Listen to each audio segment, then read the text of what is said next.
All right, we're back with you. I'm Marlon Bowling, your tour guide to the ag commodities. Well, we just had some news come across the wire that could be impacting the markets as we speak here. And of course, we talked about this earlier in the broadcast, the fact that there was a rumor flying around that maybe they can come to an agreement to extend that shipping pact that they had out of the Black Sea region. It was doubtful earlier this week. And now, according to Associated Press, on a published story a little bit ago, they say that President Erdogan from Turkey has announced that there is an agreement. Russia has signed off on a 2-month extension. Now, that's not very long. And I know Ukraine always wants a longer-term extension, but Russia just wants to take it in small bites, and they have agreed to just a 2-month extension. Now, is that impacting our markets or not? If that means a freer flow of grain out of Ukraine, you would think that would put pressure on the U.S. grains. Well, we were already lower anyway. Let's see what the grains are doing right now. Let's go to our quotes provided by Bar Chart. And on the corn market right now, remember, we were down about, 14, 16 cents like that on July. Well, now we're down 19.5. So maybe that is partly responsible now for an extra sag in the market. 561.5 is the last trade. December now down 8 at 497 1/4. Now in the soybeans, they probably are less affected by news like this, but they're lower too. July down 17 3/4. We're at 1346 1/4. November down 14 1/4 cents right now. Moving on to the wheat.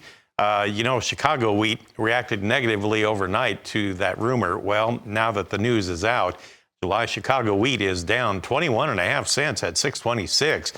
Not too far from its low of the day. What about Kansas City, where the wheat tour is going on this week? Well, you have July only 3/4 lower at 894.5, but consider the fact that overnight it had been showing double-digit gains, and it's way off of that right now. We're under $9 again. On spring wheat, you have Minneapolis July down 7 3/4 at 871, just a penny from our low of the day. Meanwhile, in our cotton market today, July is up 39 points at 83.77. We have Todd Bubba Horwitz with us. He's with BubbaTrading.com. And Todd, that news is not necessarily what the grain markets needed to hear when it comes to supporting the market.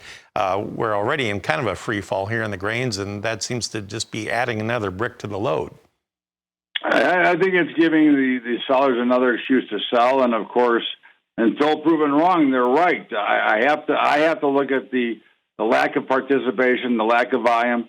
But again, I can tell you they're going higher all you want, but in the meantime, they're going lower. And right now, there doesn't seem to be any salvation. I think this is more of a statement to the overall economy and a stagflationary or deflationary cycle, which is the worst possible economic cycle that we could ever get into for everybody, not just for farming and for grains. So this is a very ugly picture at the moment, and unfortunately, as long as we continue to trade on light volume, extremely light volume, I don't know that there's going to be much change one way or the other coming shortly.